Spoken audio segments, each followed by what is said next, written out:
you cannot hit your opponent with a better punch than the one Michael Chandler hit Patricky Pitbull with. He is now the new Bellator lightweight champion again, and he is joining us right now. We're being joined by Michael Chandler on the phone. Michael, how are you? I am great, Ariel. I am doing wonderful. Thank you for having me on. Oh yes, congratulations! I can hear the smile in your voice. You are a very happy man on this Monday, right? Absolutely, man. I'm very happy. I'm happy for a lot of reasons. Not just winning the belt, but to be, to get the belt back, to be in vacation mode, spending some time with my wife after a long training camp and a lot of hard work, and it's a good day to be alive. Considering all that went into this particular fight and the Thompson fight falling through, getting the title back, being in St. Louis, fair to call this the most gratifying win of your career? And you've had a lot of great performances, but does this one take the cake? I think it really does. I think just, like you said a second ago too, I don't think you can hit somebody with a cleaner punch. I mean, just to see something executed, by myself it was great and put in a ton of hard work. I mean, literally I did 2 training camps back to back for this one fight. Moved all the way across the country for over 3 months, away from the comfort of my own home, away from my wife. A lot of hard work, a lot of blood and sweat and tears. Not really any tears, but like a lot of hard work for a long time, and a little bit of frustration here and there, a little bit of a little bit of homesickness, a lot of emotion. So to have it all come to culmination for the world title in front of the St. Louis crowd, the loudest crowd I've ever been around, the most pumped up crowd I've ever been around. It was just an amazing night. And honestly, I'm ready to get back in the cage ASAP. I'm excited to go do that again and defend this belt. Were there any concerns that you were overtraining, that you had just been in training camp for too long, and that you wouldn't, peak fight night, when it counts the most? Were you worried about that at all? Yeah, absolutely. I mean, right when the Josh Thompson fight got canceled, I knew that they were probably gonna push me to St. Louis. I mean, it was in their best interest to push me to St. Louis. I love St. Louis. I love the people of St. Louis. I love my hometown, but I didn't want to fight in St. Louis. The last thing on earth I wanted to do was go wait 7 more weeks, train 7, 8 more hard weeks, and then go fight in St. Louis. So I had to scale it back. I went back to San Diego for a couple days, blew off some steam, went into kind of vacation mode, and then went right back into training. But luckily, like I said, I moved all the way across the country to go train with Neil. I mean, and I didn't just do that because he's a great grappling coach. He's my head coach. He's the one that cares for me most in this industry, the one that I trust most in this industry. In such a volatile industry with coaches changes all the time, gym changing all the time, rosters changing all the time, promotions changing all the time. The one constant in my career has been Neil Melanson, and I've had the most success under him and the most consistency under him. So having him run my training camp, pulling me back when I needed to be pulled back, pushing me hard when I needed to be pushing hard. He had it all lined out, all written down, all up in his head, all ready for me to go for that second camp.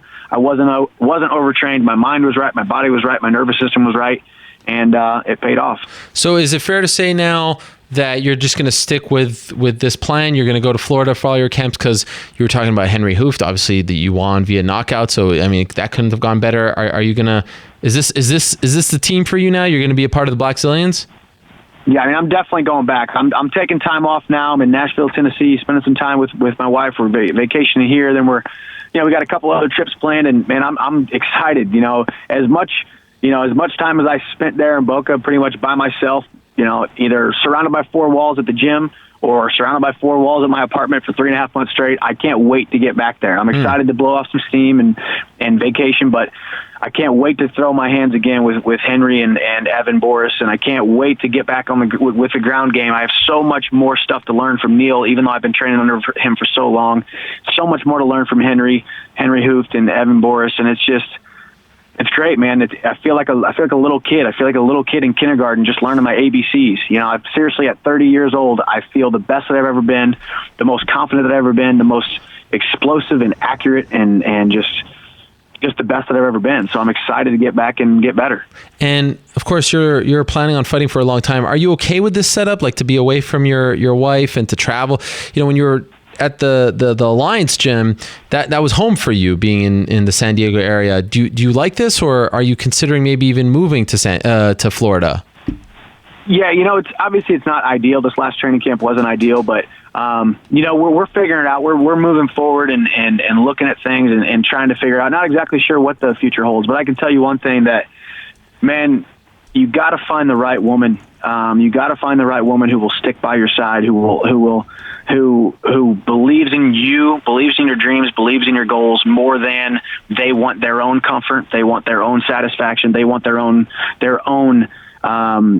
comfort in situations. And my wife is so full of grace and so much full of she just wants to see me happy. So she was able to make this whole process so easy, and it wasn't ideal. And this isn't the way marriage is supposed to be. We don't have a conventional marriage. This is not the way it's supposed to be. She didn't sign up for this, and it pains me sometimes to have to put her through it, but it worked out well this first time. We are now reaping the benefits of that. And, we might have to do it again. We'll see what happens. She's very happy in San Diego. She's happy with her job. She's happy with our life there. So we'll see. Life's a give and take, and you just got to, wait and see what decisions need to be made, Obviously, it was very cool to see her on camera and see you guys embrace a beautiful moment, and very happy for you, knowing how much it meant to you to be the champion and to get that belt back. What is it like for those that have never experienced it, to land a punch like that on the butt? I mean, in your life, it feels like hitting like a half-court shot, swish. I mean, it's just perfect, and one of those things that it's hard to recreate. Obviously, you've done it before, and you always plan on recreating it, but that was just so perfect. I mean, it was amazing to watch. What is that feeling like for a fighter? It's surreal, man, and I hope I have the vision of him getting hit and falling, like stiffening up and falling in my head right now, and I hope it burns into my subconscious, that it burns into my brain, because I want to be able to remember that the rest of my life, because it was such an awesome feeling. I think I got to give credit to Henry Hooft on this in this instance. Man, his pad work is different. It's not about crazy combinations, and it's not about cardio, and it's not about quickness, or it's not about this or it's that. It's about footwork, moving in and out of the pocket, speed, power, and accuracy. And my punches are so accurate and so powerful because that's how he makes us train in those pad sessions, and all it was a jab. The jab, I hit him with a couple hard jabs that set up that right hand, a couple hard jabs right on the mouth. His mouth was already bleeding. You can see me bounce in with my footwork, feet perfectly planted, perfectly shoulder width apart where they needed to be. I feinted the jab. He thought the jab was coming. The right hand came out of nowhere, landed right on the button, and it's the same combination. It's a 1 and a 2, and it's probably the most basic combination that you can get in mixed martial arts, boxing, kickboxing, and it puts guys away. So it worked out well. Is that almost like a drug now, that you're going to keep chasing that feeling of connecting like that? No, I'm not, and that's.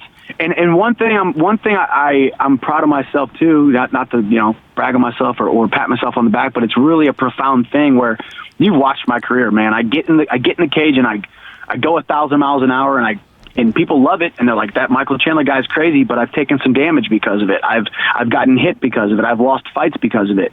This fight was the most mature, the most calm, the most confident, and the most calculated I've ever been. I can't even describe it. It was the most cerebral that I've ever been in my entire life. I feel like if I would have stepped in the cage with anybody in the entire world that last Friday night, I would have won because of the way that I fought. And you're just going to see a more mature myself. I mean, if it takes me till the third round to land that perfect shot, who cares? I'm okay. I'm okay with fighting 5 rounds. I'm okay with fighting, getting it done in 2 minutes. That maturation process has finally happened after 18 fights. So I'm excited to keep fighting the way that I'm fighting now. And so you get the amazing knockout, you celebrate, you jump on the cage, his brother gets in your face. What was that all about? Where did that come from? Do you guys have a beef did you have a beef with the brother? Was he trying to get a fight? What was that all about? We don't have a beef. I didn't think we had a beef. I mean, I think now we might have a beef. Obviously, I take my hat off to him. If my brother would have just got knocked out in devastating fashion, you get emotional, but, he's got no business sticking his hand in my face telling me he wants to fight me. All I did was do my job. Don't be mad at me, bro. Don't put your your little midget finger in my face. You know, he's lucky he didn't get smacked. I'm lucky that I didn't accidentally go too far, you know, because what he did was disrespectful. I was in the moment, you know, and I was just like, you want to fight me? Are you kidding me? You know, like, I will crush you. And I was like, beat it. I said, beat it, nerd. And then just, you know, then the people pulled him away. So, you know, getting called a nerd on national television, hopefully people read my lips. But, you know, I don't know. It's one of those things where it's just, it was weird, and I'm not really interested in that fight. I mean, if there's enough hype behind it, bring it on. You know, I mean, is that a thing? Like, is that even something? Because you got some options, Benson, Josh. That alone will keep you busy. Is this even a thing? I got some good options. You know, I got some real options at 155 pounds. I'm not worried about, you know, little bantamweights. I mean, essentially the guy should be a bantamweight, but he can't. He doesn't have a clean enough diet or something. You know, I think he's not a big 145 pounder, so I'm not interested in fighting him. If it happens, it happens. You know, they got the Pitbull brothers. Don't underestimate the Pitbull brothers' kind of following in Brazil. They have a pretty big following there. You know, so maybe somewhere down the line, but I'm not interested in it right now. If anything, you know, I want the Benson fight to happen. Yes. He's got a long time left on his contract. He's got a lot of fights left in him. I'm not 100% sure about Josh, so I want to see Josh. I would like to fight Josh next. I'd like to see him healthy. And let's finish what we started, because I don't think he has a ton of fights left, you know. So let's get that Chandler versus Thompson fight done, and then onward and upward. So if you had it your way, it's Thompson then Benson. If I had it my way, okay. I think Benson is the bigger fight. Yeah. You know. Yeah. So obviously I want that fight, but man, I'm just getting better. If Benson had it his way, he would probably want it next, because I'm just going to keep getting better under the tutelage of Neil Melanson and Henry Hooft. Every single day that I get to train between now and the end of my career, I'm going to become more and more devastating. So I would love to be able to fight Josh next, just because of the unfinished business we have, just because he took me away from my wife across the country for 9 weeks, and then I didn't even get to fight him. You know, but we'll see. You know, we'll see what happens. I wish him the best. I wish him a speedy recovery. I hope he's healing up well, and we'll see. What do you say to someone like me who just said around 20 minutes ago before you came on that it's going to take a couple of fights, probably the Benson and Thompson fight, for you to reestablish that title? Because I know what you said about Brooks leaving, and I respect that. But when the champion leaves and vacates the title and someone else picks it up, I always feel like it takes a couple of fights to make the fight the title feel important again. Do you share that sentiment at all? Do you feel like you have some work to do to establish this title as the premier title, you know, behind the 155 title of UFC or right next to it? You know what I mean? Because the champion did walk away, and the famous line is, to be the man, you got to beat the man. In this case, that didn't happen because of contract stuff. Do you share that sentiment at all? Yeah, I mean, not really. I mean, you got to look at it on a couple different ways. It wasn't contract stuff. I mean, he was relieved of his duties. You know, he was relieved of his duties. It wasn't contract stuff. So he pretty much disqualified himself from the situation. Secondly, yeah, I mean, you look at Robbie Lawler, man. I mean, the dude never beat GSP. Johnny Hendricks never beat GSP. You know, Robbie Lawler is ranked in the top pound for pound guys in the world right now, and is a very dominant champion. You know, and a very exciting guy to watch. And you know, you've been around this industry long enough to know that these rosters change all the time. People retire. People come out of nowhere and establish themselves. Guys who you thought were great fall off. You know, I was the champion before. You know, I was the longest reigning champion in the lightweight division, pretty much in Bellator's history. Mm-hmm. You know, I was a champion for 3 years, and now I just reclaimed what was mine. You know, would I have liked to be able to take it from him? I absolutely would have. But it's also a game of inches. It's a game of millimeters. My gosh, you're talking about fights here. You know, I mean, arguably I won that first fight with him. You know, I mean, if one judge looks at it a little bit differently, or if, you know, this is such an interesting, crazy, volatile sport that I think when you're the champion, you're the champion. And, you know, people can say what they want about it. You can say what you want about it. But my kind of thought is, you know, it's, maybe it will take a few, you know, and you're a very, you carry a lot of weight in this industry. So hopefully I can prove to you that I'm a dominant champion here after I knock out Benson and finish Thompson as well. And by the way, I hope you understand where I'm coming from. We're just sort of talking about the landscape. No knock on you. I don't think any differently of you. In fact, I think even highly, higher of you after that fight. It means nothing. I'm talking about the actual prop, the title, and sometimes I guess I'm a old soul when it comes to this stuff. Like, I like to see the champion stick around, defend the title, lose the title, and I know that there's a business involved here, but I hope you don't take this as a slight or me trying to diminish what you accomplished. Knocking out Patricky Pitbull the way you did is an incredible achievement, especially doing it in 3 minutes or whatever it was, a little more than 3 minutes. So that's just I was wondering if you were feeling in the back of your mind like, okay, I got the belt, I got what's mine, now I just need to defend it a couple times so that people think about it the way I want it to be thought of. You get what I'm saying? Yeah, for sure. And I would never and I know that you're so good at your job because you are, you look at things in a mature and different kind of way, and at the end of the day, it's not that big of a deal to me to win the title. You have to win the title, and then you have to establish the title, like you're saying, by defending it. And when I have defended it a couple times, it will definitely be like, okay, Michael Chandler is back. Yep. Michael Chandler is the champion. Michael Chandler is the best he's ever been. So it's all just a game of hurry up and wait, work out, beat people up, and then wait, and then you just keep on going, And what I also love about this story is, you had that little stretch, super close fights, split decisions with Brooks and Alvarez and all this stuff, and people were starting to write you off, right? Did you feel like people were starting to forget about you? And now here you are, champion, on top of your game, looking better than ever. That little stretch from like 2013, 2014, looking back now, must feel like 10 years ago, but you must have heard that talk, right? Of people saying like you aren't the same fighter and all that stuff, right? Yeah, for sure. You hear people say that. You buy into it a little bit. You forget how good you are. You forget where you came from. You forget why you started the sport. You forget about the calling on your life. I forgot that I got into this sport to be great.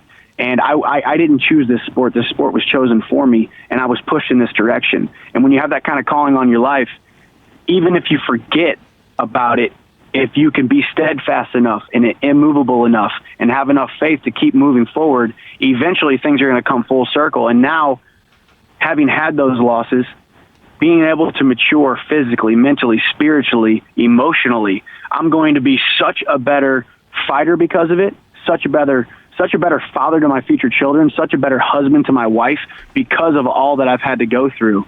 And, it's one of those things where when my story is written, and I write my book or we do a documentary or whatever, and we talk about those times, and there's going to be people like yourself who you and I lived through it together. We went through it together, and you're going to remember those times when, you might have heard people saying, oh, Chandler wasn't what he thought he was, or Chandler wasn't what we thought he was. And then he goes off and continues to believe, and he continues to do great things and gets back on top. And it's going to be an inspiration.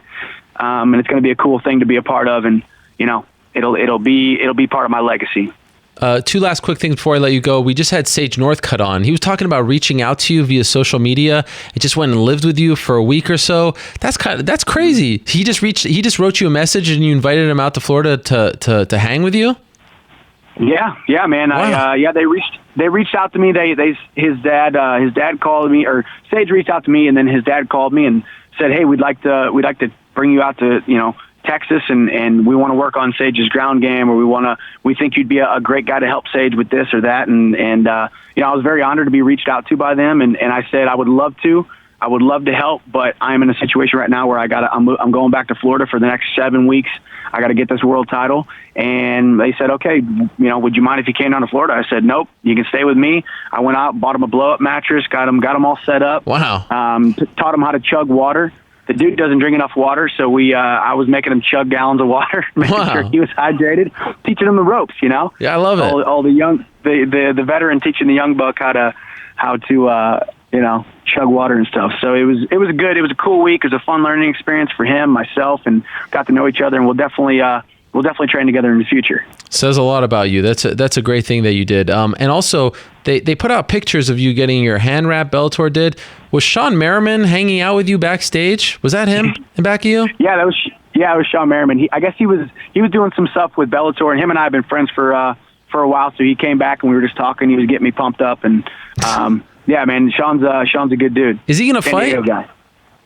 I don't know. That's not for me to spill any beans. But okay. No, I haven't really heard anything solid. But I think he's a a heck of a man. He's a mountain of a man. He's a heck of an athlete. But we'll see. If he does, I'd love to train with him. Yeah. I know he tried out for WWE a little bit. Former Buffalo Bill, former San Diego Charger. I was like, yeah, that looks like Shawne Merriman. Okay, so you said you want to come back quickly. When? How quickly? Like, are we talking September, October? You relatively quick, or December? What are you thinking? I feel and want to get back in the cage ASAP, but I definitely need to give my body a little bit of a rest. Give it a little bit of vacation, spend some time mentally, mentally take a mental break, turn it off for a second, spend some time with my wife and stuff. But, we'll see definitely before the end of the year. I want to see what big shows they have coming up. I know they're making their New York debut. I'm not sure when that's going to be. Oh yeah. But definitely before the end of the year, and I'd like it to be on a big show. And I'd like it to be a big fight, a big name, and I'd like to come away with a big win. Well, again, man, congratulations. What a performance. Wow. The performance of the night by far on Friday as far as the MMA action was concerned. Oh, can I ask you one last quick thing, if you don't mind? What do you make of the mixed shows? Do you like them as a guy competing and also as a fan? I know you watch a lot of fighting. Do you like this idea from Bellator? I've gotten to experience one. I experienced Dynamite 1 as a fan, front row, right in front of the kickboxing cage or the kickboxing ring. And then I, saw this one, and I didn't really get to experience it. But I have gotten some mixed reviews. I'm not going to lie. You talk to my mom, she's like, that kickboxing is just not as exciting as the MMA stuff. Yeah. And I'm like, Mom, So I think there's an MMA. I think it's a predominantly MMA crowd.